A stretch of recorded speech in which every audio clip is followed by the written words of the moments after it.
നാരായണ നാരായണ നാരായണ. ശ്രീമദ് ഭാഗവത മഹാപുരാണത്തിൽ 12-ാമത്തെ സ്കന്ധത്തിൽ 8, 9, 10 അധ്യായങ്ങളിലായിട്ട് നരനാരായണാവതാരം പറഞ്ഞിരിക്കുന്നു. ആലിലകൃഷ്ണനെ കാണിച്ചു തന്നിരിക്കുന്നു. മഹാദേവനായിട്ട് മാർക്കണ്ഡേയനെ അനുഗ്രഹിക്കുന്നതായിട്ടുള്ള രംഗത്തെ കാണിച്ചു. അങ്ങനെ 3 അധ്യായങ്ങളിൽ 3 അവതാരം, 3 വ്യത്യസ്തമായിട്ടുള്ള അവതാരം. മാർക്കണ്ഡേയൻ്റെ കഥ എല്ലാവർക്കും അറിയാം. മൃഗണ്ടു പുത്രനായിട്ടാണ് മാർക്കണ്ഡേയൻ വന്നത്. ഉണ്ണി ഉണ്ടാവാൻ തന്നെ കുറച്ച് പ്രയാസമുണ്ടായി. മഹാദേവനെ ഭജിച്ചാണ് ഉണ്ണിയെ കിട്ടിയത്. അപ്പോൾ മഹാദേവൻ ചോദിക്കുകയുണ്ടായി, അല്പായുവായിട്ടുള്ള സാത്വികനെ വേണോ, ദീർഘായുവായിട്ടുള്ള നാസ്തികനെ വേണോ എന്ന് ചോദിച്ചു. അപ്പോൾ അല്പായുവായിട്ടുള്ള സാത്വികനെ മതി എന്ന് മൃഗണ്ടു പറഞ്ഞു. അപ്പം അതിനനുസരിച്ചാണ് ആയുസിൻ്റെ ഒരു കണക്കൊക്കെ പറഞ്ഞു. അത്രേ 16 എന്നോ 12 എന്നോ എന്താ വെച്ചാൽ അത് ആയിക്കോട്ടെ. അപ്പോൾ ആ സമയത്ത് അച്ഛനമ്മമാർക്ക് ഈ ദുഃഖം സഹിക്കവയ്യാതെയുടെ ആ കാര്യത്തെ മനസ്സിലാക്കിയ മാർക്കണ്ഡേയൻ മഹാദേവനെ ഭജിച്ചു. ആയുസ് നീട്ടിത്തരണമെന്ന് യാചിച്ചു. ചെറുപ്പത്തിലെ തന്നെ ഏറ്റവും ജ്ഞാനത്തെ നേടിയതുകൊണ്ട് ഈശ്വരഭാവം എന്താണെന്ന് മനസ്സിലായി. അതുകൊണ്ട് നന്നായി തന്നെ ഭജനം ചെയ്യാൻ സാധിച്ചു. മഹാദേവനാൽ അനുഗ്രഹീതനായി തൻ്റെ ജീവനെ അല്ലെങ്കിൽ വേർപ്പെടുത്താൻ വേണ്ടി വന്ന ആ അന്തകനെ കണ്ടപ്പോൾ ഭഗവാന്റെ ആ ശിവലിംഗത്തെ തന്നെ ആലിംഗനം ചെയ്തുകൊണ്ടിരിക്കുമ്പോൾ അന്തകന് ഡ്യൂട്ടി ചെയ്യാമെന്ന് മാത്രമേ ഉദ്ദേശം ഉണ്ടായിരുന്നുള്ളൂ. അപ്പോൾ കയറ് ഇട്ടു എന്നാണ്. അത് ലിംഗത്തോട് കൂടിയിട്ടിട്ടപ്പോൾ മഹാദേവന് ശുണ്ഠി വന്നു. അപ്പോൾ അന്തകനെ ആ അന്തകാന്തകൻ താൽക്കാലികമായിട്ടെങ്കിലും ഇല്ലാണ്ടാക്കി എന്നാണ്. പിന്നെ കുറച്ച് കാലമില്ലാത്ത കാലം ഉണ്ടായി എന്നല്ല കഥ. എങ്ങനെയായാലും ആ അന്തകനെ ഈ മാർക്കണ്ഡേയന് വേണ്ടിയിട്ട് ശാസിച്ചു. ആ മഹാദേവൻ്റെ ഭക്തനെ മഹാദേവൻ രക്ഷിച്ചു എന്നാണ്. എന്നാൽ പിന്നീട് ഈ മാർക്കണ്ഡേയൻ ഭജിച്ചത് മഹാദേവനല്ല, പിന്നെ മഹാവിഷ്ണുവിനെയാണ് ഭജിച്ചത്. നോക്കണേ, അത് എത്ര കാലം? 6 മന്വന്തരം ഭജിച്ചു എന്നാ. 6 മന്വന്തരം എന്ന് പറഞ്ഞാൽ കഥ എന്താണെന്ന് ആലോചിച്ച് നോക്കൂ. സ്വയംഭുവ മനു, സ്വയംഭുവൻ സാരോജിഷൻ, ഉത്തമൻ താമസൻ, രൈവതൻ, ചാക്ഷുഷൻ, അതും കഴിഞ്ഞ് വൈവസ്വതൻ. ഇങ്ങനെ 6 മന്വന്തരം ഈ മാർക്കണ്ഡേയൻ തപസ് ചെയ്തു എന്നാണ്. ഈ 6 മന്വന്തരത്തിലും മറ്റേ ഇന്ദ്രന്മാരുണ്ട് കേട്ടോ. അവർക്ക് ആർക്കും ഈ വിരോധങ്ങളൊന്നും തോന്നിയില്ല മാർക്കണ്ഡേയനോട്. 7-ാമത്തെ മന്വന്തരത്തിൽ പുരന്ദരൻ എന്ന ഇന്ദ്രന് കുറച്ചൊരു പ്രയാസം തോന്നിയിത്ര. ഇദ്ദേഹം ഈ ഇന്ദ്രപട്ടത്തിന് വരുമോയെന്ന്. ആ ഒരു അല്പത്വം ഒന്ന് ആലോചിച്ച് നോക്കൂ. ഇത്ര മോശമായിട്ട് ചിന്തിച്ചപ്പോഴോ. എന്നിട്ടോ വെറുതെ അല്ല, അവിടെ അദ്ദേഹം തപസ് ചെയ്യുന്നതായിട്ടുള്ള സ്ഥലം പുഷ്പഭദ്രാ തീരം, ഒരു ചിത്രശില, പ്രത്യേകമായിട്ടുള്ളൊരു പർവ്വതം അല്ലെങ്കിൽ അതിലൊരു പാറ, അങ്ങനല്ലേ, അതിലിരുന്നിട്ടാണ്. അതിവിചിത്രം എന്നേ പറയാനുള്ളൂ.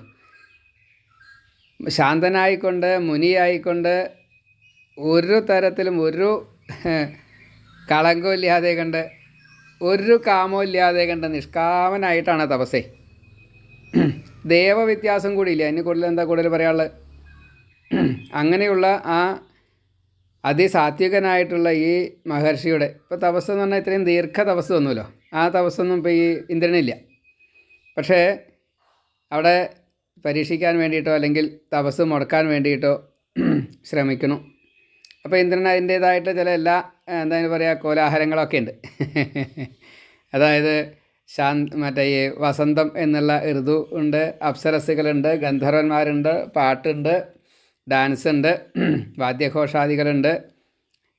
അതേപോലെ ഋതുക്കൾ അതിൻ്റെ ഈ ഉത്തേജനം ഉണ്ടാക്കുന്നതായിട്ടുള്ള രീതിയിൽ, അതേപോലെ കാമദേവൻ്റെ പ്രത്യേകമായിട്ടുള്ളൊരു സംഘം, ഇവരെല്ലാവരും കൂടിയിട്ട് ആ മാർക്കണ്ഡേയൻ്റെ തപസ് മുടക്കാൻ വേണ്ടിയിട്ട് അവിടെ ചെല്ലണു. അപ്സര സ്ത്രീകളൊക്കെ അല്പവസ്ത്രധാരികളായിട്ടും അതേപോലെ ഈ ഋതുക്കൾ അതിൻ്റേതായിട്ടുള്ള ചില കാട്ടിക്കൂട്ടലുകളുണ്ടാവും. അത് മണമായിട്ടും അന്തരീക്ഷത്തിലൊരു പ്രത്യേകത ഒരു ഉദ്യോതനം ഉണ്ടാവും. അപ്പോൾ വല്ലാതെ കണ്ട് നരനാരായണന്മാർക്ക് പോലും ഈ കാമദേവൻ്റെ അത് വന്നു കഴിഞ്ഞപ്പോൾ തപസ്സിന് ചെറിയൊരു വിഘ്നമുണ്ടാക്കി എന്ന നരനാരായണന്മാർ ഈ തടസ്സമുണ്ടാക്കി കഴിഞ്ഞപ്പോൾ തടസ്സത്തിന് കാരണം എന്ത് എന്ന് അന്വേഷിച്ചു.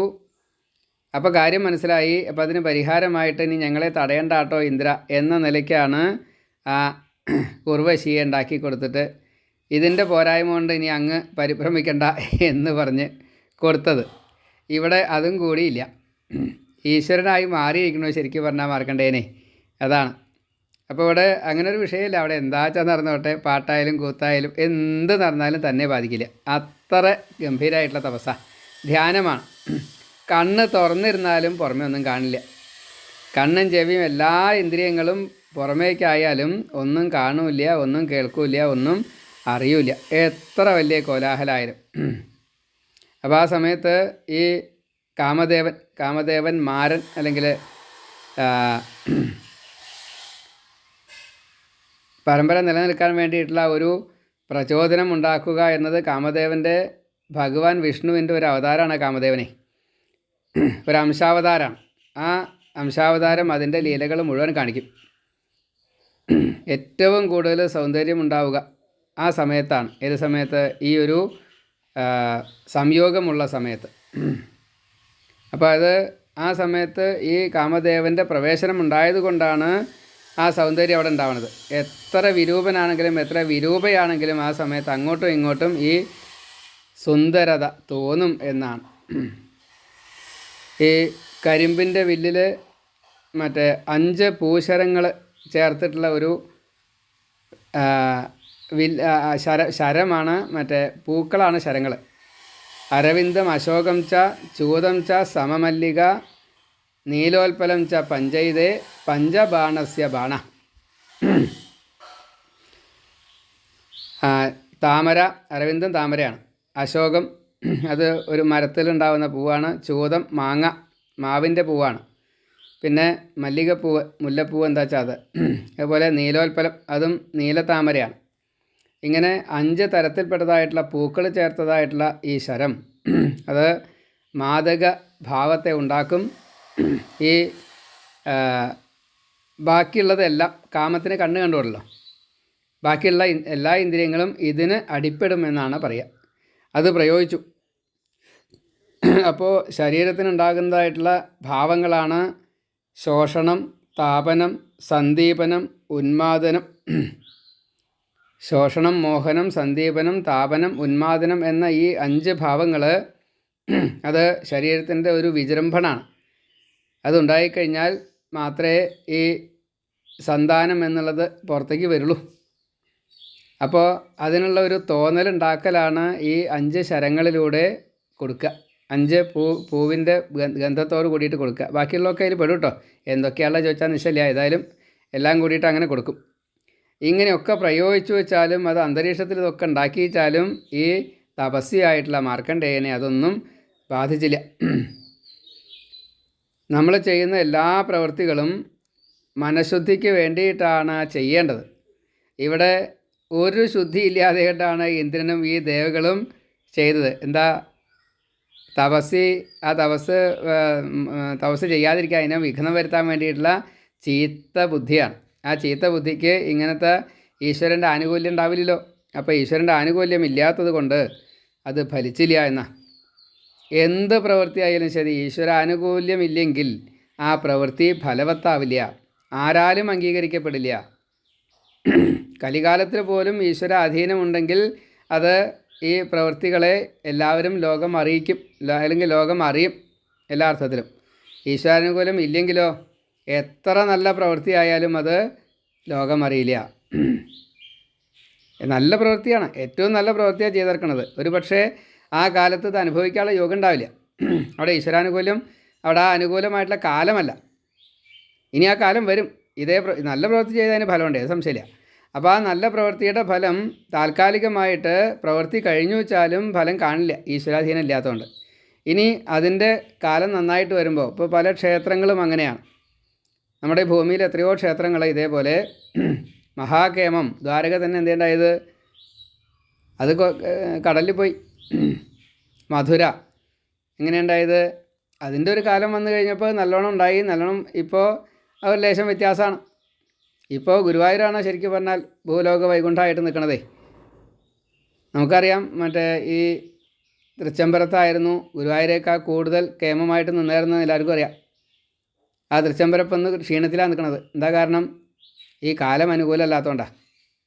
അപ്പോൾ ഭൂമിയിൽ നമ്മുടെ തന്നെ ജീവിതത്തിൻ്റെ ഉള്ളിൽ പലതും നമ്മൾ കണ്ടു. അങ്ങനെയുള്ള ഈ കാലം അനുകൂലമല്ലെങ്കിൽ ആരെന്ത് ചെയ്താലും ആ പ്രവൃത്തിക്ക് ഇങ്ങനെയേ അനുഭവം വരുള്ളൂ.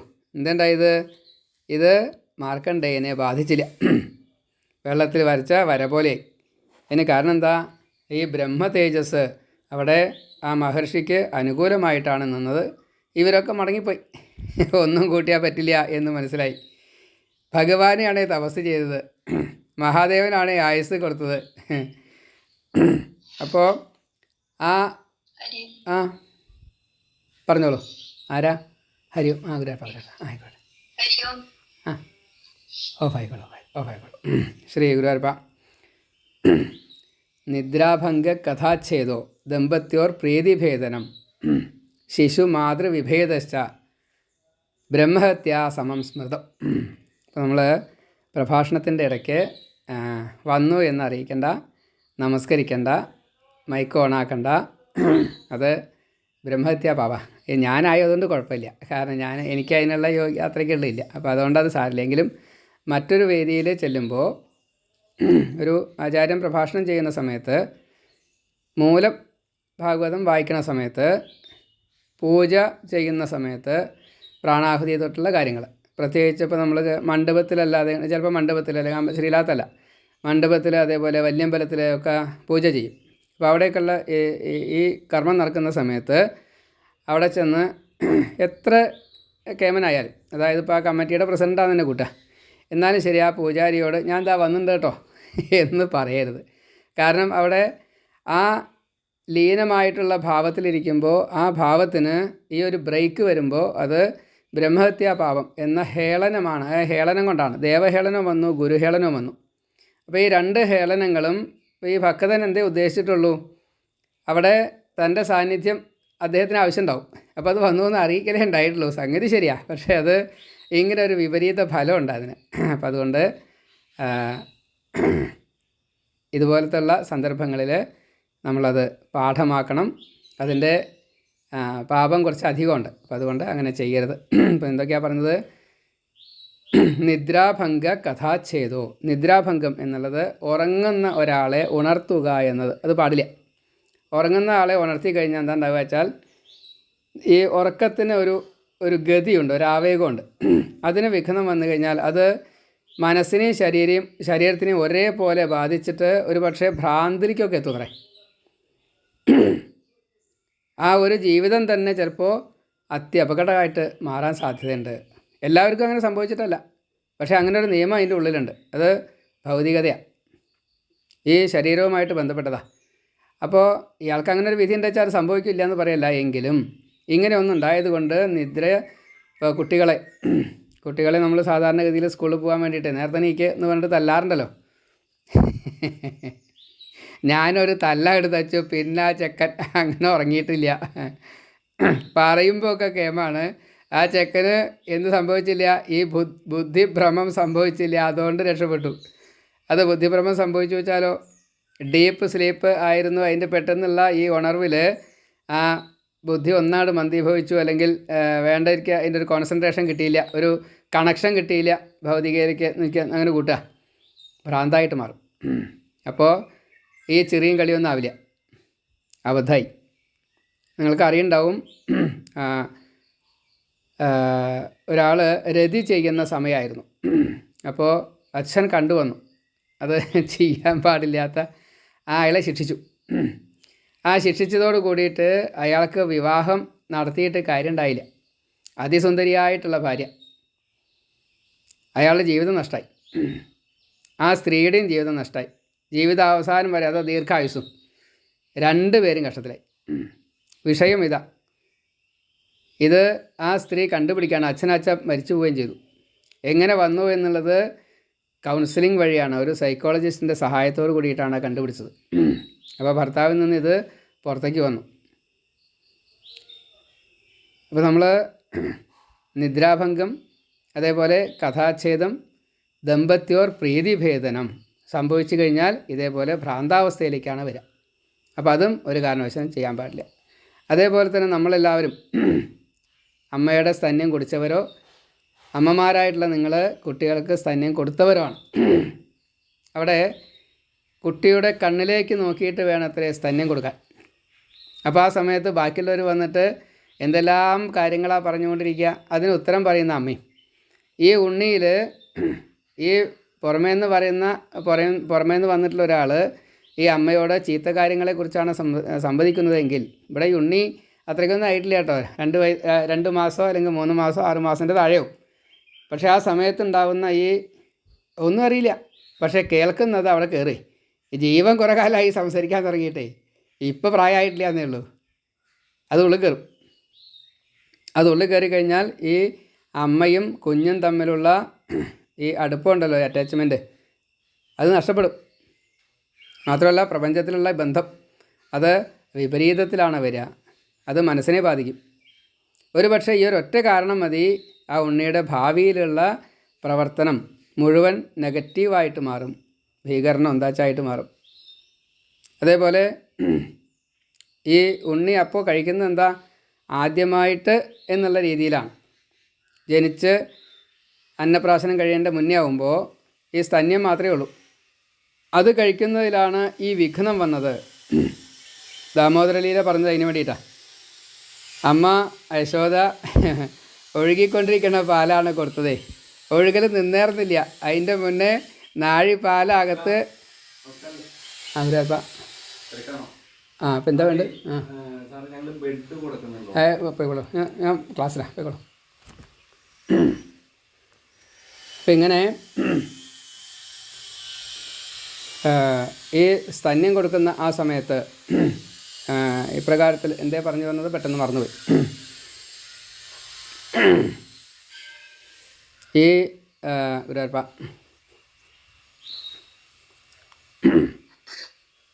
എന്തേ പറഞ്ഞതെന്ന് ഓർമ്മയുണ്ടോ?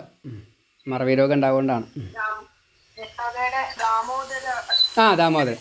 Okay, thank you. ആ ദാമോദരൻ എന്ന ആ ലീല ഉണ്ടായത് ഈ സ്തന്യം കൊടുക്കുന്ന സമയത്ത് അമ്മയുടെ ഒരു നാഴി പാല് അടുപ്പത്ത് വെച്ചത് പോവുകയാണ്. അത് ഇറക്കി വയ്ക്കാൻ വേണ്ടിയിട്ട് ഈ ഉണ്ണിയെ മുല പൊടിച്ചുകൊണ്ടിരിക്കുന്നതായിട്ടുള്ള ഈ കൃഷ്ണനെ താഴത്തേക്ക് വെച്ചു അമ്മ. എന്നിട്ടാണ് ആ പാല് ഇറക്കി വയ്ക്കാൻ വേണ്ടി പോയത്. അപ്പോൾ മകൻ അമ്മയോട് ചോദിച്ചിട്ടൊന്നുമില്ല കേട്ടോ, അവിടെ തന്നെ സംജ്ഞ മാത്രമേ ഉള്ളൂ, തോന്നൽ മാത്രമേ ഉള്ളൂ.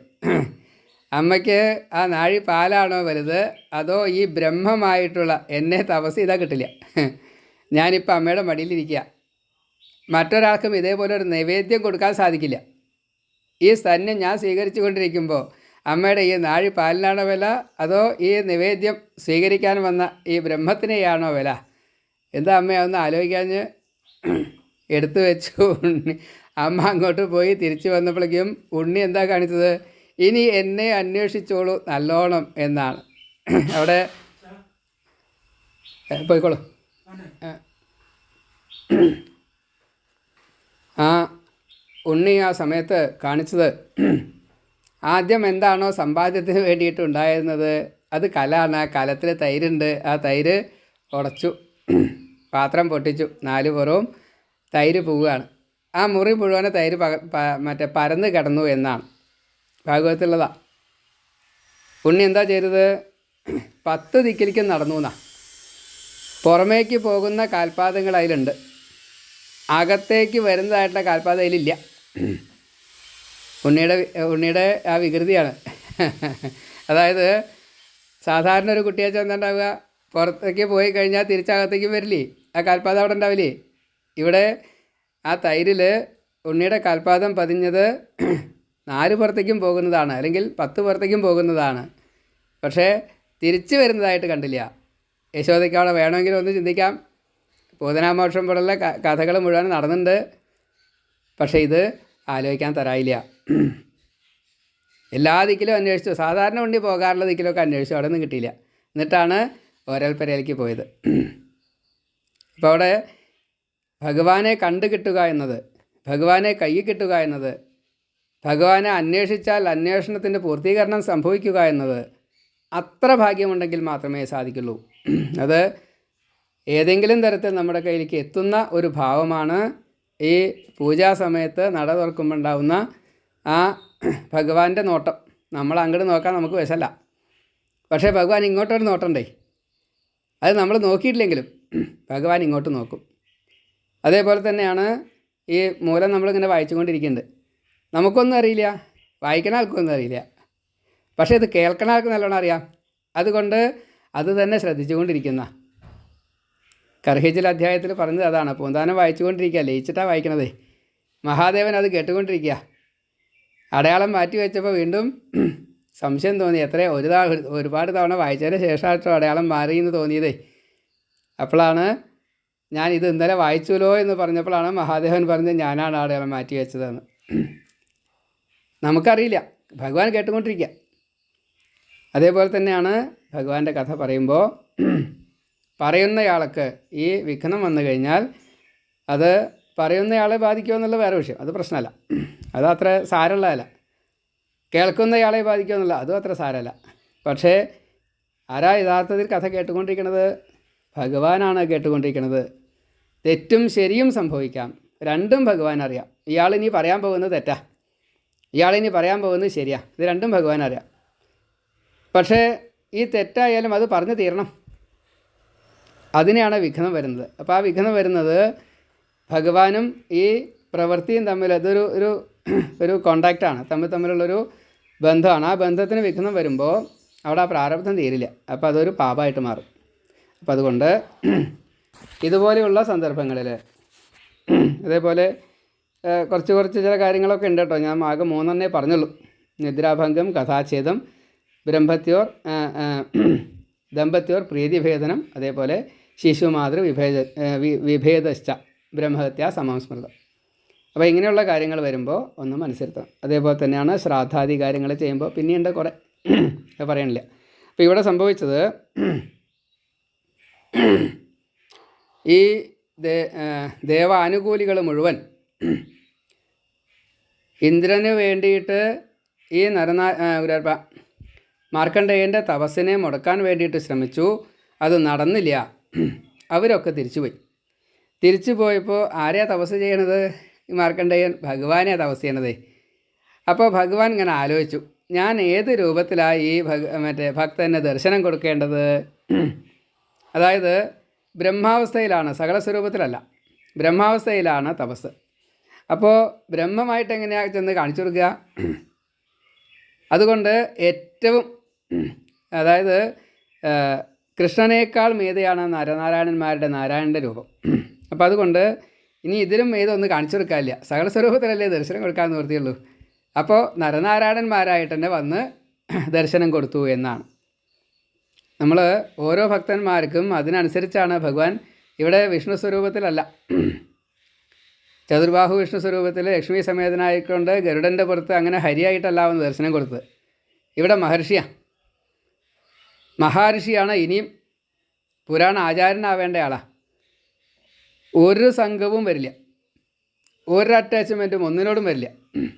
അങ്ങനെയുള്ള ഈ മാർക്കണ്ഡേയന് നിഷ്കാമനായിട്ടുള്ള ഈ നിഷ്കിഞ്ചനായിട്ടുള്ള ഈ ഭക്തന് ഇനി ദർശനം കൊടുക്കേണ്ടത് തന്നെ പോലെ തന്നെ തപസ് ചെയ്യുന്ന ഒരാളെ കണ്ടു കഴിഞ്ഞാൽ ഒരു ഇഷ്ടം കൂടെ ഉണ്ടാവുമല്ലോ, അങ്ങനെയാണ്. അങ്ങനെ നരനാരായണന്മാരായിട്ട് വന്ന് ദർശനം കൊടുത്തു എന്നാണ്. അപ്പോൾ ഭഗവാന്റെ ആ രൂപം പ്രത്യേകിച്ച് പറയുന്നുണ്ട്. തപസ് ചെയ്യുന്നതായിട്ടുള്ള രൂപം മാർക്കണ്ഡേയൻ എങ്ങനെയായിരിക്കണമെന്ന് വെച്ചാൽ അതേപോലെ. കയ്യിന് മാത്രം വ്യത്യാസമുണ്ട്, 2 കയ്യിൽ 4 കയ്യായിട്ടുണ്ട്, അത്രയേ ഉള്ളൂ. അപ്പോൾ ആ ഭഗവാനെ എത്രയാ സ്തുതിച്ചേ ചോദിച്ചാൽ നിശ്ചലാട്ടോ, ഒരു വേദസാരം മുഴുവൻ ആ സ്തുതിയാണ്. മാർക്കണ്ഡേയ പുരാണത്തിലെ ഏറ്റവും പ്രധാനപ്പെട്ടതായിട്ടുള്ള ഇത് മുഴുവൻ ഈ സ്തുതിയിലാണ് പെട്ടിറങ്ങണം. അത് ഇവിടെ തന്നെ കുറേ പറഞ്ഞിട്ടുണ്ട്, ഞാനതിനെ കുറച്ച് എഴുതിയിട്ടുള്ളൂ. ഭഗവാന്റെ രൂപത്തെ ഒന്ന് നല്ലോണം പറഞ്ഞു. അതിനുശേഷം ഭഗവാൻ ഭഗവത്വത്തെ കാണിച്ചുകൊണ്ട് ഓരോരുത്തർക്കും എങ്ങനെയാണോ അനുഗ്രഹങ്ങളെ കൊടുക്കുന്നത് എന്നത് ഭഗവാൻ ഈ ലീലകളെ കാണിക്കുന്നത് ത്രിമൂർത്തിയായാലും വേണ്ടില്ല, അഷ്ടദിക്പാലകന്മാരായാലും വേണ്ടില്ല, ഓരോരുത്തരും ഭഗവാൻ തന്നെയാണ്. ഇങ്ങനെ വിഭൂതികളായിട്ട് ഭഗവാൻ എല്ലാം ചെയ്യണു, എല്ലാവരുടെയും എല്ലാ ദുഃഖങ്ങളെയും തീർക്കണു. ആരാണോ ആശ്രയിക്കുന്നത് അവർക്കൊക്കെ ഈ പരമാത്മാവ് എന്ന നിലയ്ക്ക് തന്നെ ഭഗവാൻ അനുഗ്രഹത്തെ കൊടുക്കണു. ഈ ഭഗവാന്റെ പാദത്തെ മാത്രമേ ഞാൻ ആശ്രയിക്കുന്നുള്ളൂ, ഞാനല്ല എന്നെപ്പോലെയുള്ള എല്ലാ മഹർഷിമാരും ആശ്രയിക്കുന്നുള്ളൂ. അല്ലെങ്കിൽ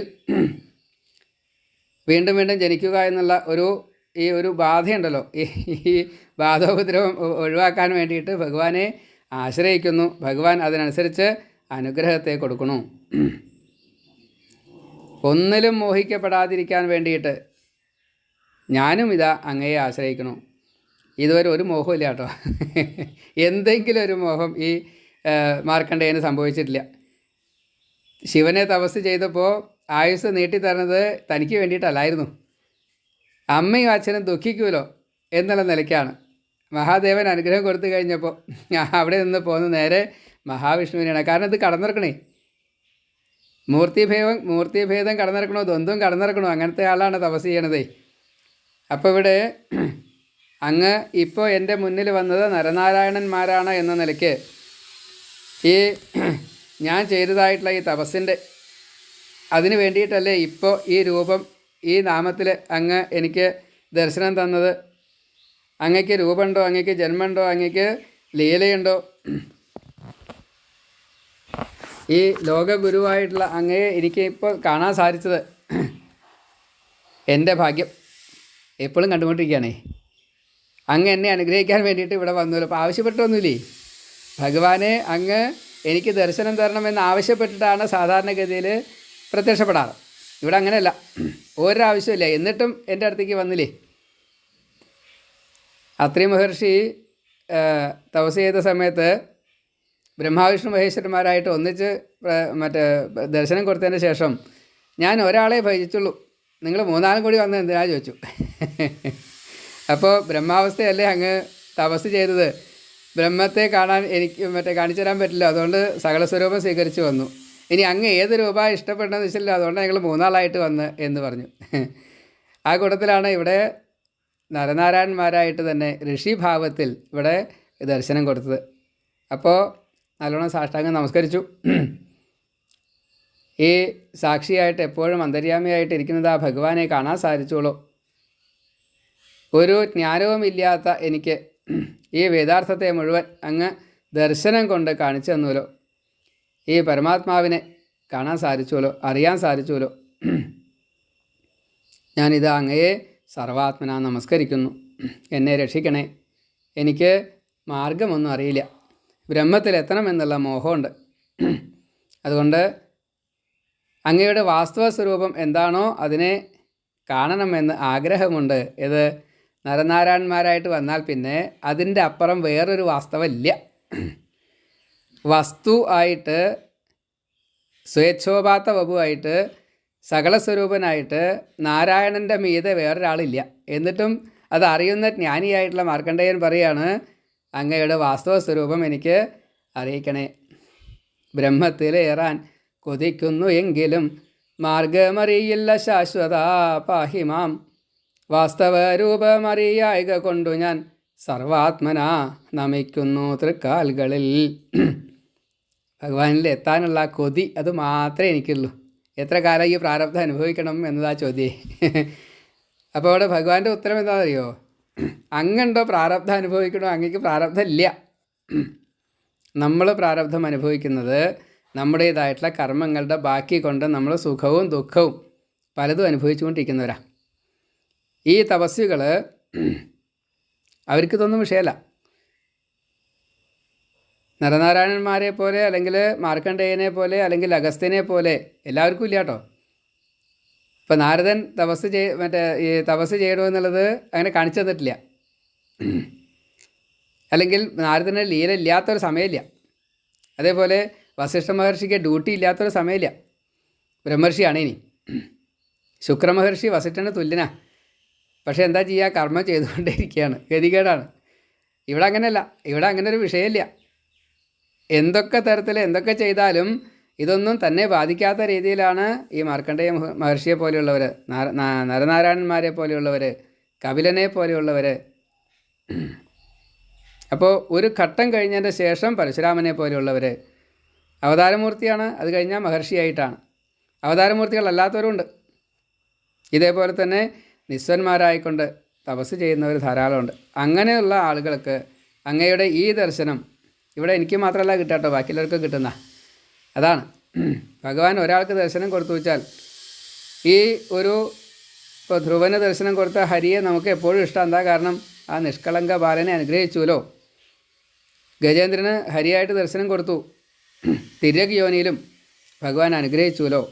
നമ്മൾ താതാത്മ്യം പ്രാപിക്കുന്നവർക്ക് ഈ ഒരു ഭാവത്തിലേക്ക് നമുക്ക് എത്താൻ സാധിക്കും. എന്ന കൂട്ടത്തിൽ ഈ മാർക്കണ്ഡേയനെ ആരാണോ ഇതേപോലെ എനിക്കും അതേപോലെ തരാവുമോ എന്ന് വിചാരിക്കുകയേ വേണ്ടൂ. ആ ഒരു ഭാവത്തിലെത്തിക്കഴിഞ്ഞാൽ നരനാരായണന്മാർ തന്നെയാണ് അവിടെയും ദർശനം കൊടുക്കുക. ഇങ്ങനെ നന്നായിട്ട് സ്തുതിച്ചു. ആ മാർക്കണ്ഡേയൻ്റെ ഹിതം എന്താണ് എന്നുള്ളത് നല്ലോണം മനസ്സിലായി. അതുപോലെ തന്നെ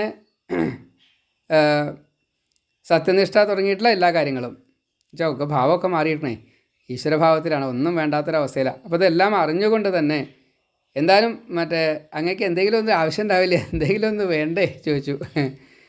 ഒന്നും വേണ്ടാത്ത എന്നോട് എന്തിനാ ഭഗവാനെ എന്നെ ഇങ്ങനെ മുക്കണത്? അതുകൊണ്ട് എനിക്ക് വേണ്ട, ഒന്നും വേണ്ട. അല്ല, അങ്ങനെയല്ല, എന്തെങ്കിലും ഒന്ന്. അപ്പോൾ ഒരു അതായത് ഈ ശരീരത്തിനായിട്ട് എന്തെങ്കിലും ഒരു വിഷമം ഇനിയില്ല, ഇതിന് മുന്നേ ഇല്ല. അപ്പോൾ അതുകൊണ്ട് എനിക്കിന്ന് ഈ ദുഃഖാദി കാര്യങ്ങളൊന്നുമില്ല. പക്ഷേ എനിക്കൊരു സംശയം, ഈ മഹാഋഷികൾ അല്ലെങ്കിൽ ഒരു പക്ഷേ ദേവന്മാരുടെ അവതാര സ്വരൂപങ്ങൾ പോലും മായയിൽ മുങ്ങുന്നുണ്ടല്ലോ. ആ മായയുടെ സ്വഭാവം എന്താണെന്ന് എനിക്ക് ഇതുവരെ മനസ്സിലായിട്ടില്ല. അപ്പോൾ അതുകൊണ്ട് അത് കാണാനുള്ള അർഹതയുണ്ടോ ചോദിച്ചു. അത് ചോദിച്ചപ്പോൾ അതാ വരം വേണ്ട, ഇവിടെ വരായിട്ട് ചോദിച്ചിട്ടൊന്നുമില്ല കേട്ടോ. എനിക്കത് കാണാനുള്ള അർഹത ഉണ്ടോ എന്ന് ചോദിച്ചിട്ടുള്ളൂ. എന്നാൽ ശരി, തഥാസ്തു. അപ്പോൾ അത് കാണാലോ എന്ന് വിചാരിച്ച് കാത്തിരിക്കുക. നമ്മൾ മായെന്ന് മോചനം കിട്ടാൻ വേണ്ടി ഭഗവാനെ തപസ് ചെയ്യണു. ഇവിടെ മായ എന്താണെന്ന് അറിയാൻ വേണ്ടിയിട്ട് ഭഗവാനോട് വരമായിട്ട് വാങ്ങണു. ശരി എന്ന് പറഞ്ഞു. അത് കേട്ടു. അപ്പോൾ ഭഗവാന്റേതായിട്ടുള്ള ഈ അനുഗ്രഹം, മായ എപ്പോഴാ വരിക വിചാരിച്ചാൽ അത് കാത്തിരിക്കുക. പിന്നെ വേഗം വന്നു. എങ്ങനെ വന്നത്? ഒരു വെള്ളപ്പൊക്കമായിട്ടേ വന്നിട്ടുള്ളൂ കേട്ടോ. വേറെ ഒന്നുമില്ലേ. ഇവിടെ പ്രളയം എന്നുള്ളത് ഒരു വെള്ളപ്പൊക്കം മാത്രമേ ഉള്ളൂ. മഴ പെയ്തു, വെള്ളം പൊങ്ങി, അത്രയേ ഉള്ളൂ. അതിലങ്ങോട്ട് മുങ്ങി കുളിച്ചു. മാർക്കണ്ഡേയൻ മാത്രം അതിൽ മുങ്ങി കുളിച്ചു. ആ സമയത്ത് ബാക്കിയുള്ള ആർക്കും ഈ ഇതൊന്നും വായിച്ചിട്ടില്ല, വെള്ളപ്പൊക്കം വായിച്ചിട്ടില്ല. മാർക്കണ്ഡേയൻ നീന്തി കുറേ കാലം നീന്തി വയ്ക്കി, കുറച്ചധികം. ഇപ്പോൾ ഇവിടെ ആറ് മന്വന്തരേ തപസ് കഴിഞ്ഞിട്ടുള്ളൂ. പക്ഷേ അതിനേക്കാൾ കൂടുതൽ കാലം ഈ മാർക്കണ്ഡേയൻ ഈ വെള്ളത്തിൽ കഴിഞ്ഞതായിട്ട് അദ്ദേഹത്തിന് അങ്ങോട്ട് തോന്നി. അതാണ് മായ. അതിന് വെള്ളപ്പൊക്കത്തിൽ വെള്ളത്തിൻ്റെ ഉള്ളിൽ എന്തൊക്കെ ഉപദ്രവങ്ങളുണ്ടാവുക വെച്ചാൽ അത് മുഴുവൻ സഹിച്ചു കേട്ടോ. അതൊന്നും അവിടെ വിഷയമായിട്ടില്ലേ. പക്ഷേ അതൊക്കെ സഹിച്ചു. ഇത് ഈ നരനാരായണന്മാരെ കണ്ടത് ഓർമ്മയുണ്ടോ? ആ സമയത്ത് ഇല്ല. ഈ ഉപദ്രവങ്ങൾ മാത്രമേ അപ്പോൾ ഓർമ്മയുള്ളൂ. മായ ബാധിച്ച അങ്ങനെയാണ്. പിന്നെ പൂർവ്വം ഒന്നും ഓർമ്മ ഉണ്ടാവില്ല. അങ്ങനെ സമയം കഴിഞ്ഞു. എത്ര കാലം മായ അനുഭവിക്കേണ്ടത് വെച്ചാൽ അത്രയും കാലം അതിനൊരു സമയം കൊടുത്തിട്ടുണ്ട് ഭഗവാനെ. ആ സമയം കഴിഞ്ഞപ്പോൾ ഈ നീന്തിക്കൊണ്ടിരിക്കുന്ന ഒന്നും കാണാനില്ലാത്ത ആ മാർക്കണ്ഡേയന് ഒരു ഭൂപ്രദേശം കാണുന്നു. അതിലൊരു ആല് കാണുന്നു. ആലിൽ ധാരാളം ഇലകൾ കാണുന്നു. ഒരു ഇലയിൽ ഇത്തിരി അധികം പ്രകാശം കാണുന്നു. അപ്പോൾ അങ്ങോട്ട് നീന്തി.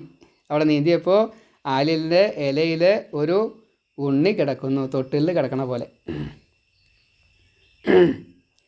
ഒരു കാല് സ്വയമേവ അവനവൻ തന്നെ കുടിച്ചും കൊണ്ട് ചെറിയ ഒരു ഉണ്ണിയായിട്ട് വലത് കാലിൻ്റെ ആ തള്ളവിരൽ ചുണ്ടിൽ വെച്ച് അതിങ്ങനെ തൊടിയിച്ചു കൊണ്ടിരിക്കുന്നുണ്ട്. മറ്റേ കാലിങ്ങനെ ഒരാൾക്ക് പിടിക്കാൻ വേണിച്ചാൽ കൊടുക്കുന്നുണ്ട്. എന്തൊരു പ്രകാശം, എന്തൊരു കൗതുകം! ഇത് തന്നെ ആലംബം, ഇത് തന്നെ ആശ്രയം കണക്കാക്കി വേഗം ആ ഉണ്ണിയുടെ അടുത്തേക്ക് എത്തി. അവിടേക്കാണ്ട് എത്തിയപ്പോഴേക്കും ഈ ചുഴി പോലെയാണ്.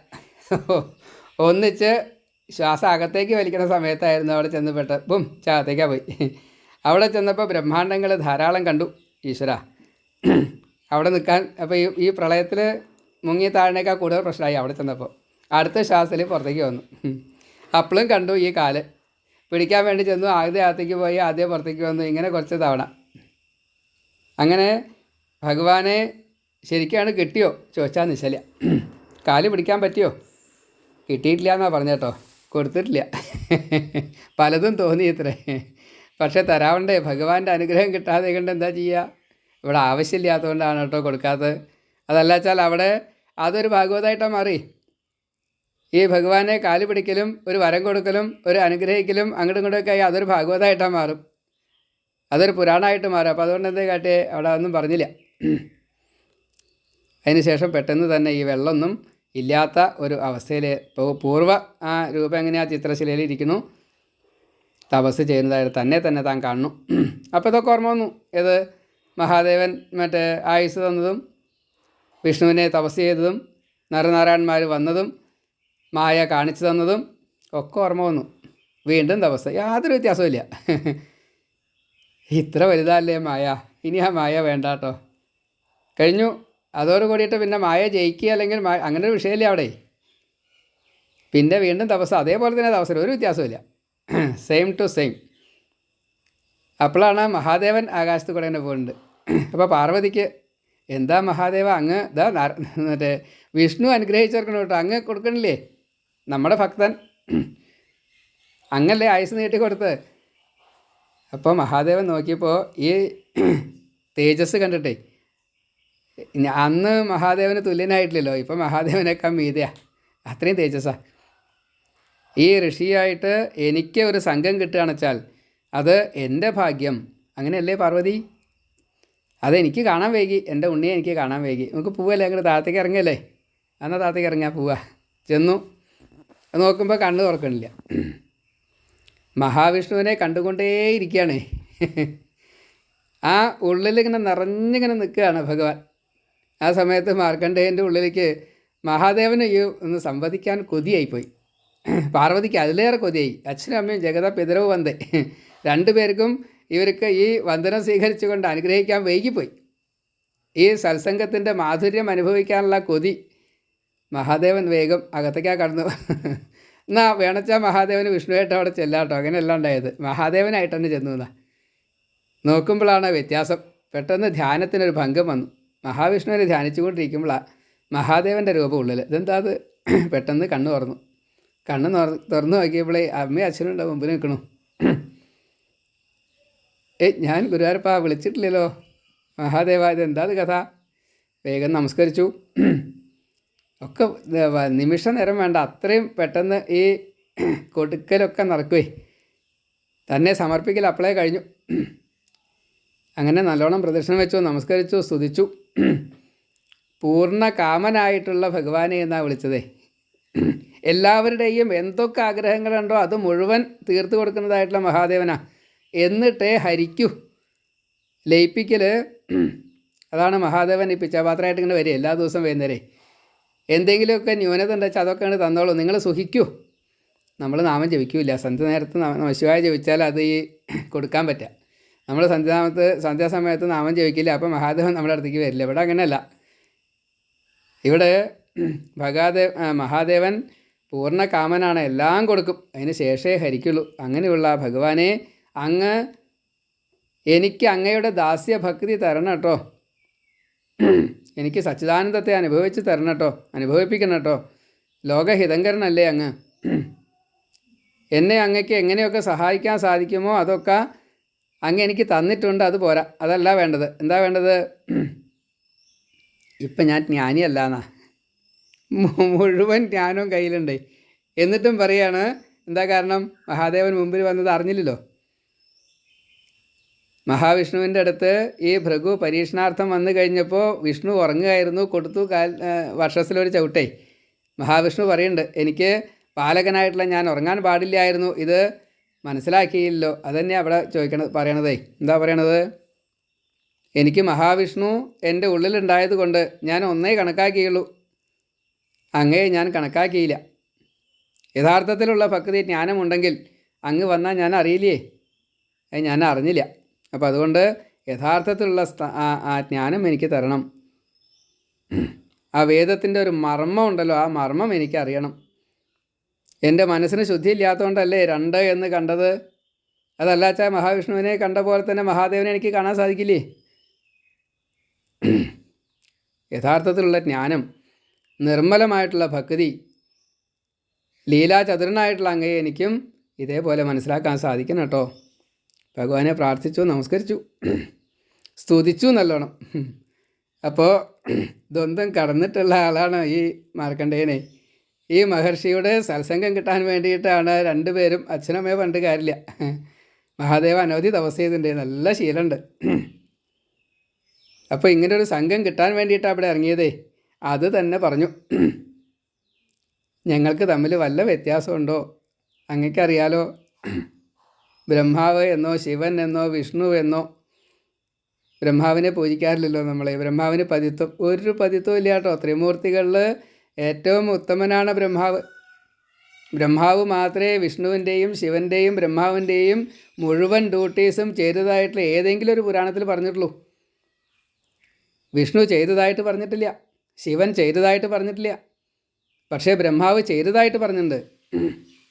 ഞങ്ങൾ 3 തമ്മിൽ യാതൊരു വ്യത്യാസവും ഇല്ല കേട്ടോ. അങ്ങ് ദ്വന്ദ്വം കടന്നയാൾ തന്നെയാണ്. അങ്ങ് ഞങ്ങളെ 2ആയിട്ട് കണ്ടിട്ടില്ല. എന്തിനാ പിന്നെ വേറെ ജ്ഞാനം? ഇനി അഡീഷണൽ ഒരു ജ്ഞാനം തരാനില്ല. അങ്ങേക്ക് അറിയാത്ത എൻ്റെ ഒന്നുമില്ല. അങ്ങയെ കാണാൻ സാധിച്ചത് ഞങ്ങളുടെ ഭാഗ്യമായിട്ടാണ് ഞങ്ങളിവിടെ വന്നത്. അതുകൊണ്ട് എല്ലാ സമയത്തും അങ്ങ് ചെയ്തുകൊണ്ടിരിക്കുന്ന ഈ പൂജയെ ഇതേപോലെ തന്നെ എന്നും ഞങ്ങളെ അനുഗ്രഹിച്ചുകൊണ്ട്, ഭക്തന്മാരില്ലാച്ചാൽ ഭഗവത്വം ഇല്ല.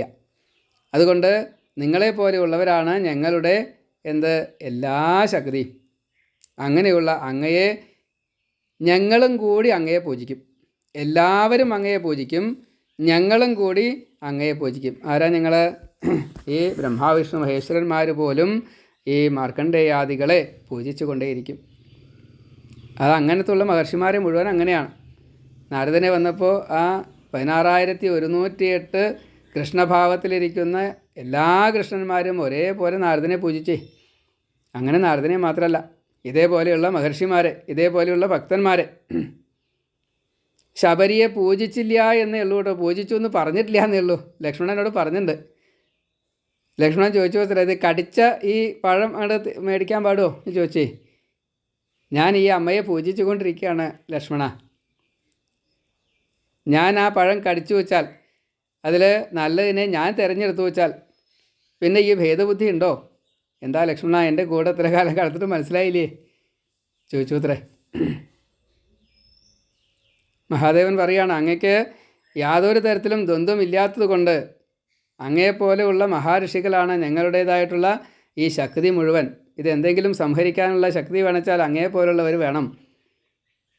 ഞങ്ങളെ സംബന്ധിച്ച് 2 എന്നുള്ള ബോധമില്ല, അങ്ങയ്ക്കും ഞങ്ങൾ 2 എന്നുള്ള ബോധമില്ലല്ലോ, പിന്നെന്താ പേടിക്കാനുള്ളത്?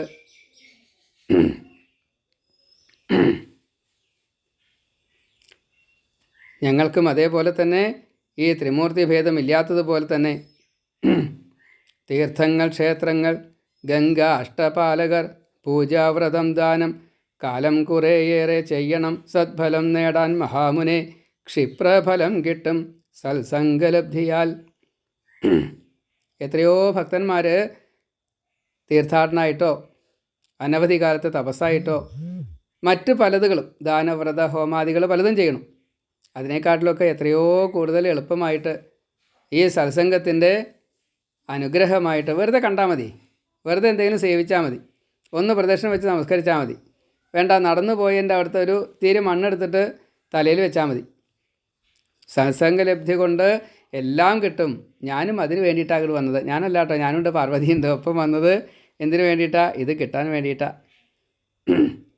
സത്തുക്കളുടെ മഹാത്മ്യത്തെ ഭഗവാൻ മഹാദേവൻ തന്നെ ഈ മാർക്കണ്ഡേയ മഹർഷിയെ പറഞ്ഞ് കേൾപ്പിക്കുകയാണ്.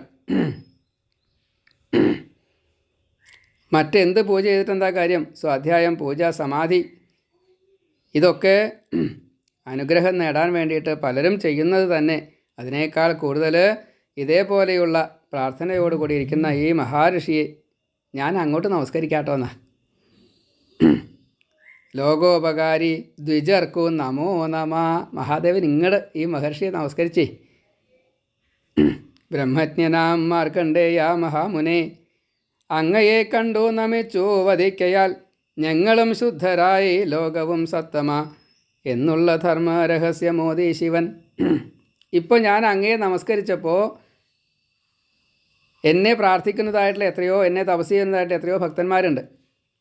അവരൊക്കെ ശുദ്ധമായി, അവർക്കൊക്കെ ഈ പുണ്യത്തെ ലഭിച്ചു. ഇത് അങ്ങ് ഇങ്ങനെ തപസ് ചെയ്ത് ഏറ്റവും ഉയർന്നതായിട്ടൊരു ഭാവത്തിൽ എത്തിയത് കൊണ്ടല്ലേ. ചെയ്യുന്ന പ്രവൃത്തികൾ മുഴുവൻ ആരാ ചെയ്തത്? മാർക്കണ്ഡേയനാണ് ചെയ്തത്. ഫലം മുഴുവൻ ആർക്കാ കിട്ടിയേ? ഈ മഹാദേവൻ ഇങ്ങനെ വന്ന് ഒന്ന് നമസ്കരിച്ച് കഴിഞ്ഞപ്പോൾ അതിൻ്റെ ഫലം മുഴുവൻ കിട്ടിയത് മഹാദേവൻ്റെ ഭക്തന്മാർക്കാണ്. അതാണ് നമ്മൾ ചെയ്യുന്നത് മുഴുവൻ ലോകഹിതത്തിനാവണമെന്ന് പറയാനുള്ള കാരണം ഇതാണ്. സ്വാർത്ഥം വെച്ചിട്ട് ചെയ്താൽ എന്താണ്? ഇതിൻ്റെ ഈ ഫലങ്ങളൊന്നും കിട്ടില്ല. പക്ഷേ നിസ്വാർത്ഥമാണെങ്കിലോ അത് ഈ പാലകർ സ്വീകരിക്കും. ഈ പാലകരെ സ്വീകരിച്ചാലോ അവർക്കായിട്ടല്ലാതെ അത് സർവർക്കുമായിട്ട് വീതിച്ചു കൊടുക്കപ്പെടും. ബ്രാഹ്മണനൊരു ദാനം കൊടുത്തു കഴിഞ്ഞാൽ ഏത് ബ്രാഹ്മണനായാലും ശരി കുന്നുകൂട്ടി വയ്ക്കില്ല. ബ്രാഹ്മണ്യമുള്ളവർ, അല്ലാത്തവർ കൂട്ടി വയ്ക്കുന്നുണ്ടാവും, അതറിയില്ല. ബ്രാഹ്മണ്യമുള്ളവർ ഇടത്തെ കൈ കൊണ്ട് വാങ്ങണു, അല്ല വലത്തെ കൈ കൊണ്ട് വാങ്ങണു, ഇടത്തെ കൈ കൊണ്ട് കൊടുക്കണു. അതിങ്ങനെ കൂട്ടി വയ്ക്കേണ്ട പരിപാടിയില്ല. അന്നന്നത്തെ കിട്ടിയത് മുഴുവനെ വീതം വെച്ചുകൊണ്ടേ ഈ ബ്രാഹ്മണർ പതിവുള്ളൂ. ഈ മഹർഷിമാരോ ഭക്തന്മാരോ അവരൊക്കെ അങ്ങനെ പതിവുള്ളൂ. അപ്പോൾ ഇവിടെ മഹാദേവൻ ഈ ബ്രഹ്മർഷിയെ നമസ്കരിച്ചതിൻ്റെ ശേഷം തനിക്ക് കിട്ടിയതായിട്ടുള്ള ഈ പുണ്യം മുഴുവൻ എല്ലാവർക്കുമായിട്ട് വീതിച്ചു കൊടുത്തു. മഹാദേവനൊന്നും സ്റ്റോക്ക് ചെയ്തില്ല.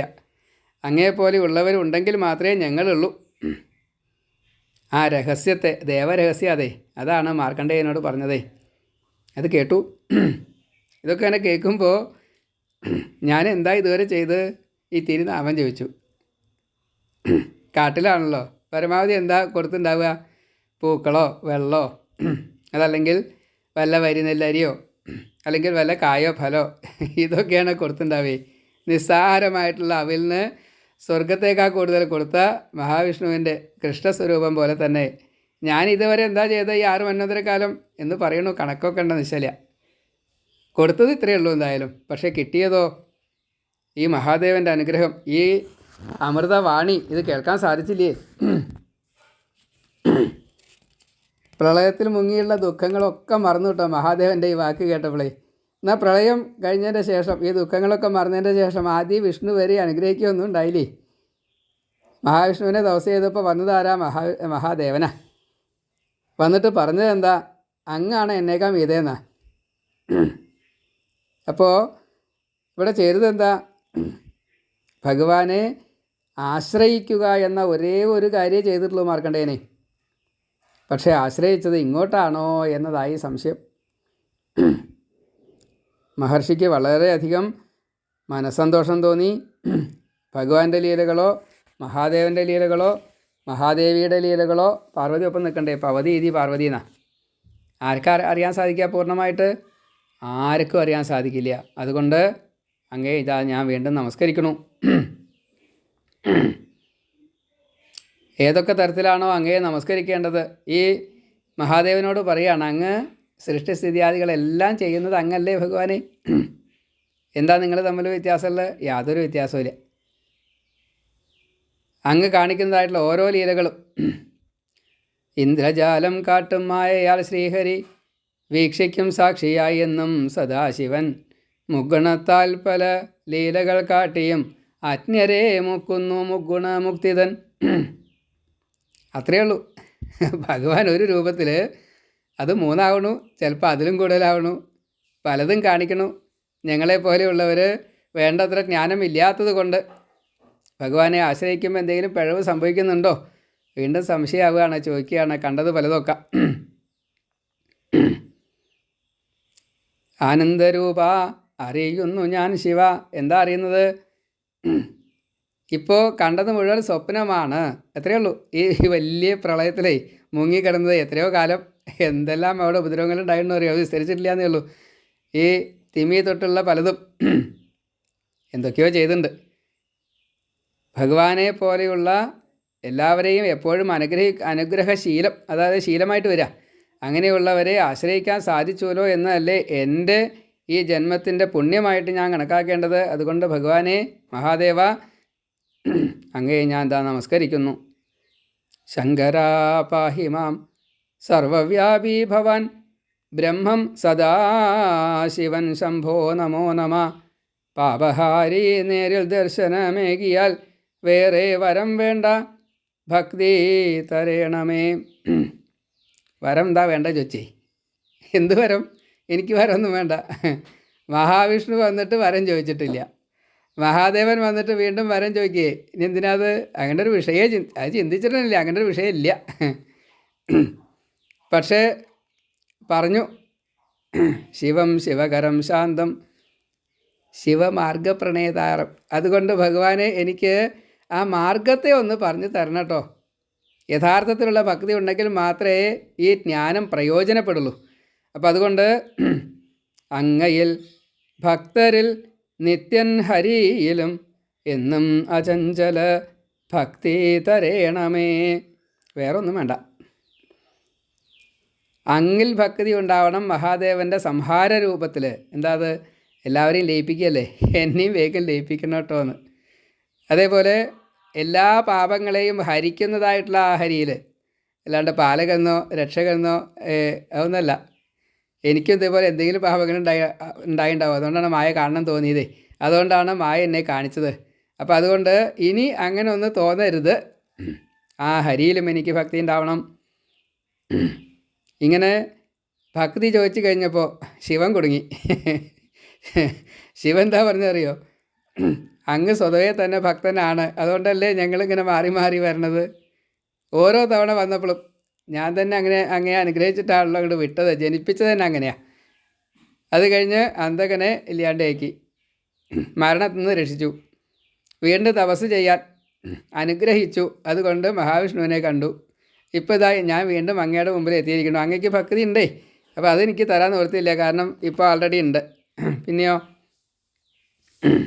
ഞാനൊരു കാര്യം ചെയ്യാം. ഭഗവാൻ ഭക്തനായിട്ടുള്ള അങ്ങ് എന്താണോ ആഗ്രഹിക്കുന്നത് വെച്ചാൽ അത് മുഴുവൻ അത് സാധിപ്പിക്കും. അത് അങ്ങ് ആഗ്രഹിക്കുകയേ വേണ്ടൂ, അപ്പം തന്നെ അതാണ് സാധ്യമാവും. ചിന്തിച്ചതൊക്കെ ലഭിച്ചിടും സർവ്വഥാ. നമുക്കൊക്കെ അങ്ങനെ ഒരു വരം തന്നു വെച്ചാലേ നമ്മൾ ചിന്തിക്കുന്നത് മുഴുവൻ ഒരു പക്ഷേ അന്യ ഉപദ്രവമാവും. അഥവാ ഇനി ഒരു ദേവൻ്റെ മുമ്പിൽ നിന്നിട്ട് അങ്ങനെ ചോദിച്ചു വെച്ചാൽ തന്നെ അപ്പം ഇത് ഓർമ്മ വരണം. ഇങ്ങനെ ഒരു വരം കിട്ടിക്കഴിഞ്ഞാൽ നമ്മളൊരു പക്ഷേ അന്യനെ ദ്രോഹിക്കാനുള്ള ബുദ്ധിയോട് കൂടിയിട്ടൊന്ന് പ്രാർത്ഥിച്ചു വെച്ചാൽ അത് നടപ്പായാലോ, പിന്നെ മുക്തി നമുക്കില്ല. അപ്പോൾ അതുകൊണ്ട് ഒരു വരവും തരരുതേ, ഇതാണ് പ്രാർത്ഥിക്കേണ്ടത് കേട്ടോ. ഞാൻ ആഗ്രഹിച്ചതൊക്കെ നടക്കണേ എന്നുള്ളത് ഒരു വരം ഒരാളും ഒരു ദേവനോടും ചോദിക്കാൻ പാടില്ല. കാരണം നമ്മുടെ മനസ്സ് ശുദ്ധമായിട്ടില്ല. ഇവിടെ മഹാദേവൻ ചോദിക്കാതെ കണ്ട് അങ്ങോട്ട് കൊടുക്കുക. എന്താ കാരണം? അത്ര ശുദ്ധാണേ. അതുകൊണ്ട് അങ്ങ് വിചാരിച്ചതൊക്കെ സംഭവിക്കും. എന്നും സച്ചിദാനന്ദത്തെ അനുഭവിച്ചു കൊണ്ടിരിക്കും. ഇവിടെ സൗഖ്യം എന്നുള്ള അക്ഷരം 4 കൊടുക്കാൻ നിർത്തിയില്ല. അതുകൊണ്ടാ ത്രികാല ജ്ഞാനമുണ്ടാകും. എന്നും യുവാവായിക്കൊണ്ട് തന്നെ ജീവിക്കും. എന്നും 16.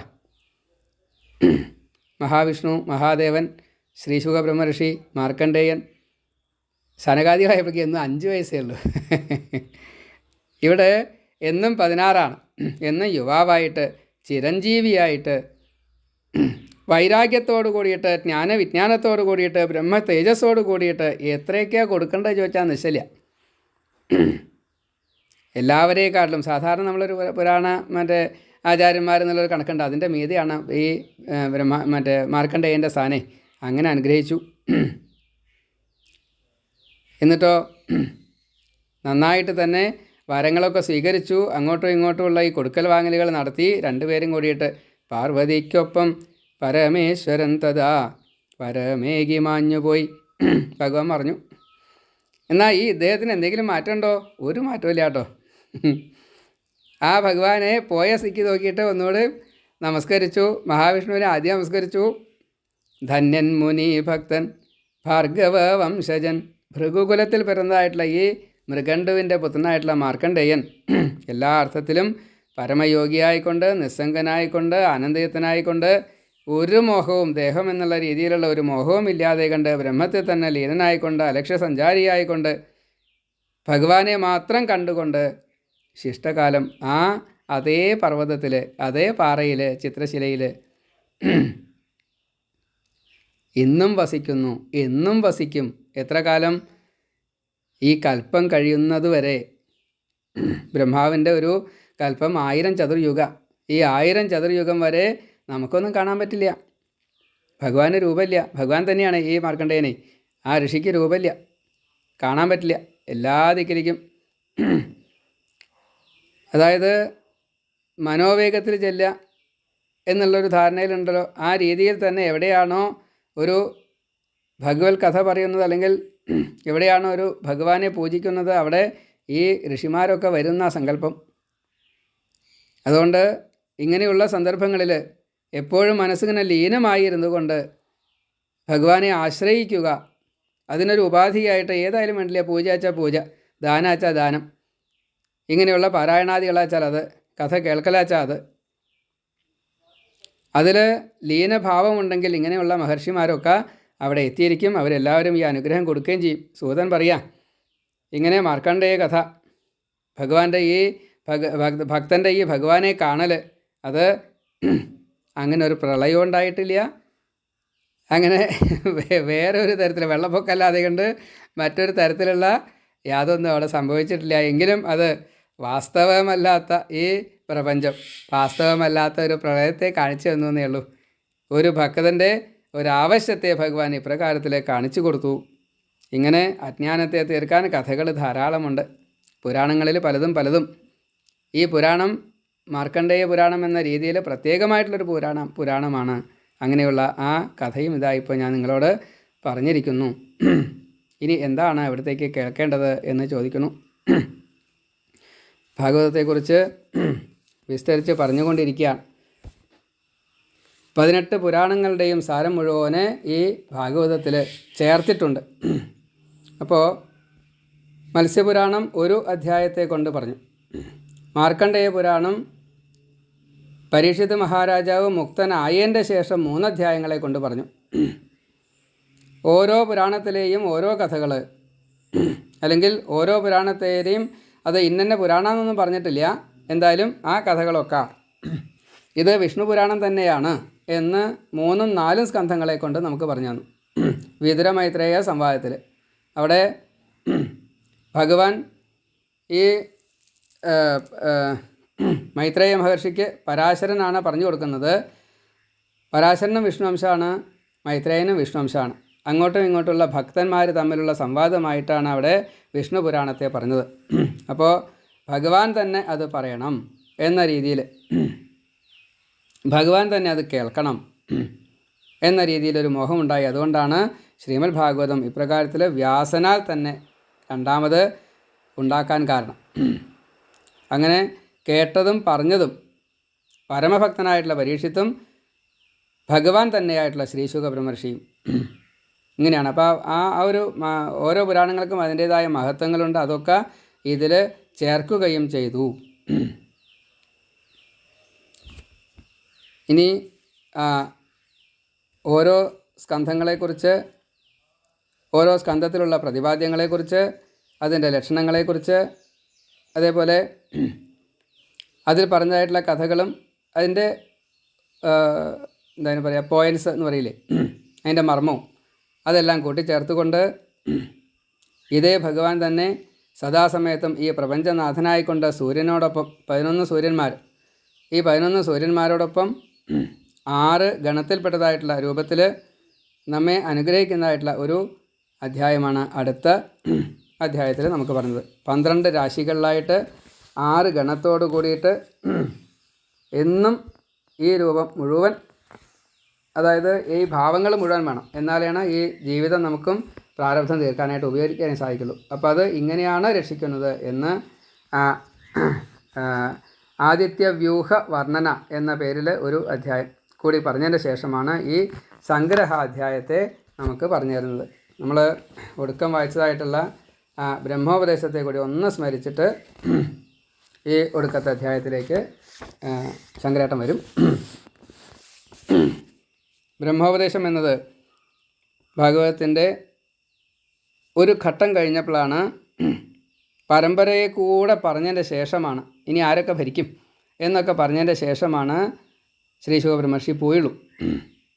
അതും ഞാൻ എന്തൊക്കെയാണോ സമ്പാദിക്കുന്നത്, സമ്പാദിച്ചതിൽ എൻ്റെ എന്ന് എന്തൊക്കെയാണോ വിചാരം വെച്ചുകൊണ്ടിരിക്കുന്നത് അതെല്ലാം വ്യർത്ഥമാണ് എന്ന് ഈ ഭരിച്ചതായിട്ടുള്ള ഓരോരുത്തരും, അതേപോലെ അവതാര സ്വരൂപികളായിട്ടുള്ള ഓരോരുത്തരും, അതേപോലെ അത് അനുഭവിച്ചതായിട്ടുള്ള മറ്റ് ഭക്തന്മാരും, ഇവരൊക്കെ അവരുടേത് എന്ന് കണക്കാക്കിയത് പലതും നഷ്ടമായി. പക്ഷേ എന്ത് ബാക്കിയുണ്ടായി? ഓരോരുത്തരുടെയും ഭഗവത് അനുഗ്രഹം എങ്ങനെയാണോ സ്വീകരിച്ചത് അത് യശസ്സായിട്ട് നിലനിന്നു. ബാക്കി സമ്പാദ്യങ്ങൾ മുഴുവനെ അവരിവിടെ ഉപേക്ഷിച്ചാണ് പോയത് എന്ന് പറഞ്ഞതിൻ്റെ ശേഷമാണ് ഈ ബ്രഹ്മോപദേശത്തിലേക്ക് ശ്രീ ശുകബ്രഹ്മർഷി പരീക്ഷത്തിനോട് പറയാൻ തുടങ്ങിയത്. ഇപ്പോൾ എല്ലാ കഥകളും പറഞ്ഞതിന് ശേഷം പാദത്തെയാണ് ആശ്രയിക്കേണ്ടത് എന്ന് അത് പ്രത്യേകമായിട്ട് പറയാം. ഇപ്പോൾ നേരത്തെ ഉദ്ധവോപദേശത്തിൽ നമ്മൾ കേട്ടു. അപ്പോൾ പാദത്തെ ആശ്രയിച്ചു ഈ പരീക്ഷത്തെ എന്ന് മനസ്സിലാക്കിയതിൻ്റെ ശേഷമാണ് ഇനി അങ്ങയ്ക്ക് വല്ല സംശയമുണ്ടോ എന്ന് ചോദിച്ചു. എന്താ സംശയം? തക്ഷകൻ വന്ന് കടിക്കും എന്ന് അങ്ങയ്ക്ക് തോന്നുന്നുണ്ടോ ചോദിച്ചു. തക്ഷകൻ വന്ന് കടിക്കും എന്നുള്ള തോന്നലില്ല. എന്താ കാരണം? തക്ഷകനും അങ്ങും പ്രപഞ്ചത്തിലെ പഞ്ചഭൂതാത്മകമായിട്ടുള്ള 24 തത്വങ്ങളിൽ പെട്ടത് തന്നെയാണ്. ദേവൻ എന്നുള്ള വ്യത്യാസമില്ല, മർത്യൻ എന്നുള്ള വ്യത്യാസമില്ല, ബാക്കി ഒന്നിൻ്റെ വ്യത്യാസമില്ല, അതിൽ പെട്ടതാ. അപ്പോൾ അത് താതാത്മ്യം വന്നു കഴിഞ്ഞു. ഇനി വേറെന്തെങ്കിലും ജീവൻ അങ്ങയെ വിടുക എന്നത് അതാണല്ലോ അത്യന്ത വിസ്മൃതി. മൃത്യുഹു അത്യന്ത വിസ്മൃതിയാണ്. അപ്പോൾ അതിൽ അങ്ങേക്ക് എന്തെങ്കിലും സംശയമുണ്ടോ? സംശയമില്ല. ഇനി അങ്ങയുടെ മുത്തശ്ശൻ, അങ്ങയുടെ മകൻ, അങ്ങയുടെ പേരക്കുട്ടൻ അങ്ങനെ വല്ലതും വിചാരിക്കുന്നുണ്ടോ? അതായത് ഒരു വൃക്ഷത്തിൽ നിന്നുണ്ടാകുന്നത് പിന്നീടുള്ള ആ വിത്ത് ഈ വൃക്ഷവുമായിട്ട് വൃക്ഷത്തിലുണ്ടായി എന്ന് മാത്രമേ ഉള്ളൂ. ഈ വൃക്ഷവും വിത്തുമായിട്ട് യാതൊരു ബന്ധവുമില്ല. ആ വിത്ത് മറ്റൊരു വൃക്ഷമായിട്ട്, ആ വിത്തിൽ നിന്ന് ഈ വൃക്ഷം ഉണ്ടായതിൻ്റെ ശേഷം ആ വൃക്ഷത്തിൽ നിന്ന് വേറൊരു വിത്താണ് ഉണ്ടാവുക. അങ്ങ് വന്നത് ഒറ്റയ്ക്കാണ്, പോണത് ഒറ്റയ്ക്കാണ്. അങ്ങയുടേത് എന്ന് പറഞ്ഞിട്ട് ബാക്കി മകൻ ജനമേജയൻ 5 കുട്ടികളുണ്ട്. വല്ലതും വിചാരമുണ്ടോ? ഇല്ല. ഉറപ്പായില്ലേ? ഉറപ്പായി. ഇനി പാണ്ഡവരുടെ കീർത്തി അത് പ്രത്യേകം പറയണ്ടേ. എൻ്റെ മുത്തശ്ശന്മാരുടെ കീർത്തി ഞാൻ കേട്ടു, വിഷ്ണുവിനെ ഭജിക്കുന്നത് ഞാൻ കേട്ടു, പുകഴ്ത്തുന്നത് ഞാൻ കേട്ടു, ഞാൻ അതിനൊക്കെ അഭിമാനം കൊണ്ടായിരുന്നു. ചോദിച്ചു, ആ അഭിമാനം ഇപ്പം ഉണ്ടോ? ഇല്ല. ഉറപ്പല്ലേ? ഉറപ്പാണ്. അങ്ങയുടെ ഈ തേജസ് എന്നെങ്കിലും മങ്ങും എന്ന് അങ്ങ് ചിന്തിച്ചിട്ടുണ്ടോ? ഇല്ല. ഇപ്പം അങ്ങ് ശരീരത്തിലാണ് ഇരിക്കുന്നത്. ഇത് സ്ഥായി ബോധത്തോട് കൂടിയിട്ടാണോ അങ്ങ് ഇരിക്കുന്നത്? അല്ല, ഇത് സ്വപ്ന സമാനാണ്. ഉറപ്പല്ലേ? ആ ഉറപ്പാണ്. എങ്ങനെയാ ലയിക്കുന്നത് എന്നാണ്. ഒരു ഘടാകാശം, ഗൃഹാകാശം, മഹാകാശം, അങ്ങനെയാണ് ഉദാഹരണം പറഞ്ഞത്. ഘടാകാശം എന്നുള്ളത് ഈ ജീവൻ ശരീരത്തിൽ ഇരിക്കുന്നു. ആ ആകാശത്തിനെ ഈ ജീവനായിട്ട് സങ്കല്പിച്ചോളൂ. ഈ കുടം അത് ഈ ശരീരമായിട്ട് സങ്കല്പിക്കുക. ആ കുടം ഒരു പെരയുടെ ഉള്ളിലായിരിക്കണതേ. ആ പെരയുടെ ഉള്ളിലിരിക്കുന്നതായിട്ടുള്ള ഈ ശരീരമാകുന്ന ഈ കുടത്തിൻ്റെ ഉള്ളിലിരിക്കുന്ന ഈ ജീവനാകുന്ന അങ്ങ് ആകാശം, ഈ കുടം അങ്ങോട്ട് ഉടഞ്ഞു എന്ന് കൂട്ടുക.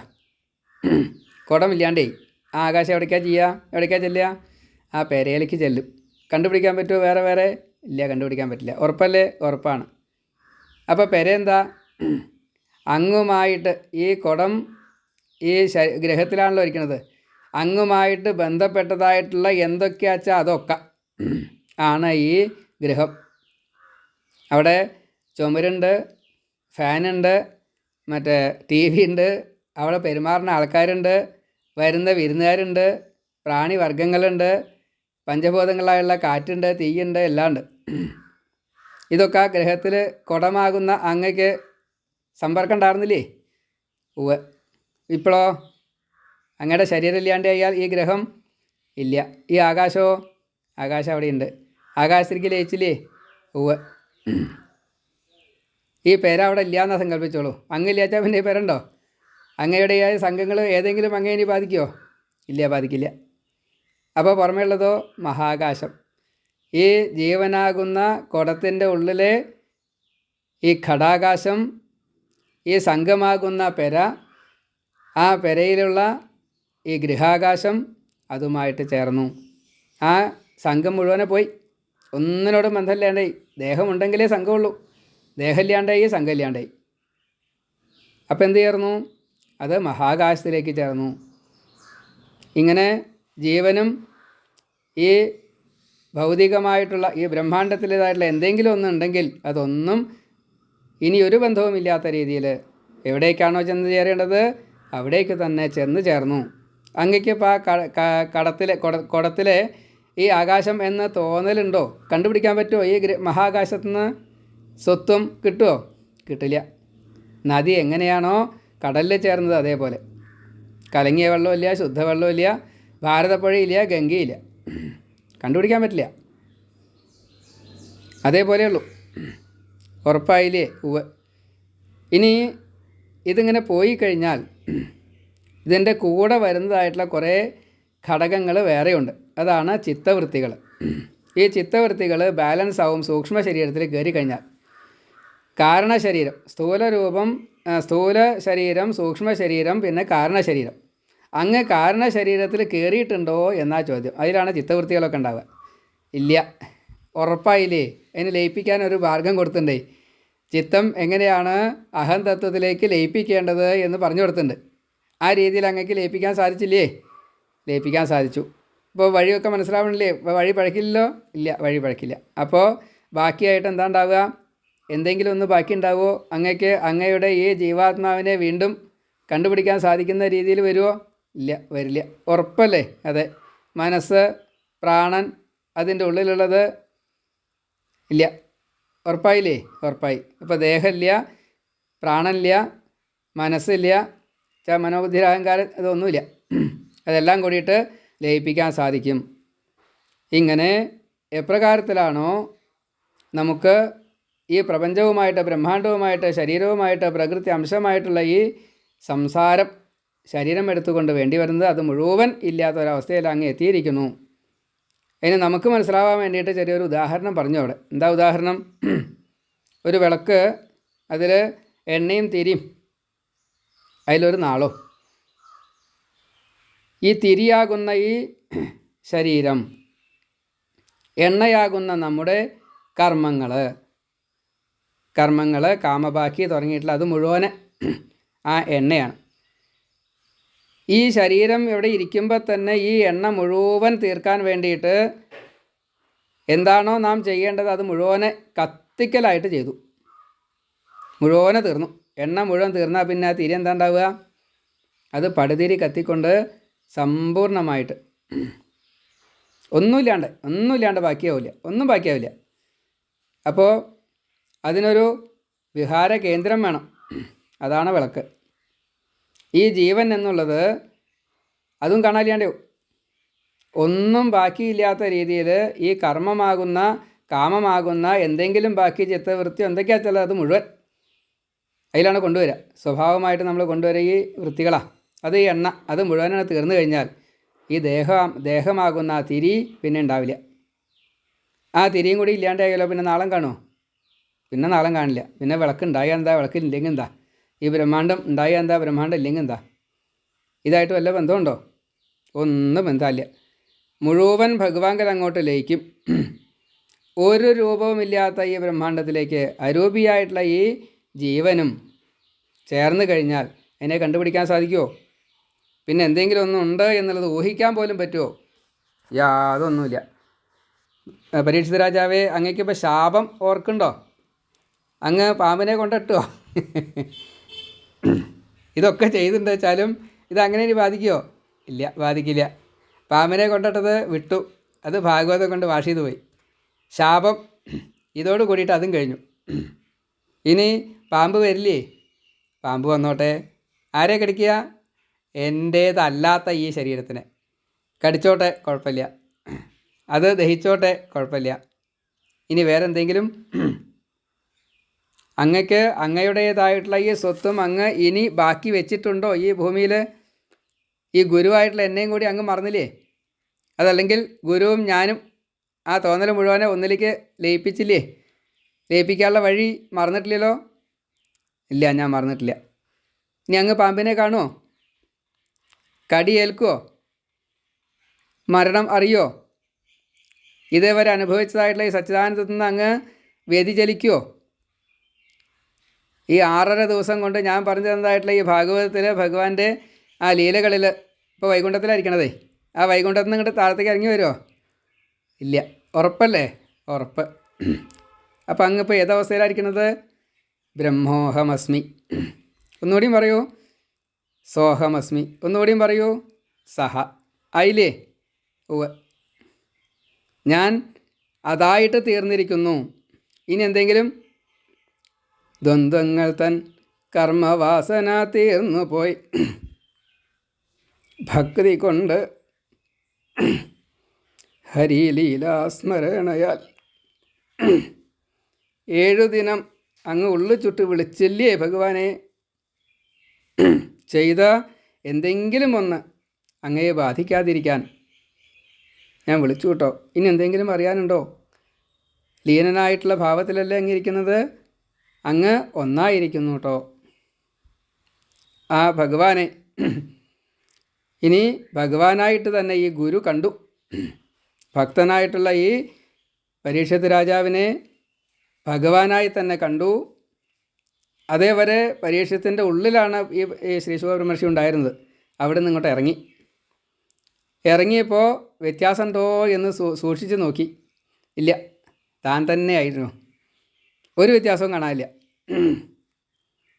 ഇനി ഞാൻ യാത്രയാവട്ടെ ചോദിച്ചു. യാത്രയായിക്കോളൂ. സമ്മതം കിട്ടി. ഒന്നും അറിയാമല്ലോ? ഒന്നും അറിയാനില്ല. ഇങ്ങനെ പരീക്ഷത്ത് രാജാവിനെ മുക്തനാക്കിക്കൊണ്ട് ആ ശ്രീശുഖബ്രഹ്മർഷി യാത്രയാവണു. നമുക്കും അതേപോലെ തന്നെ ഈ ഭഗവാങ്കൽ ലയിക്കാനുള്ള ഭക്തി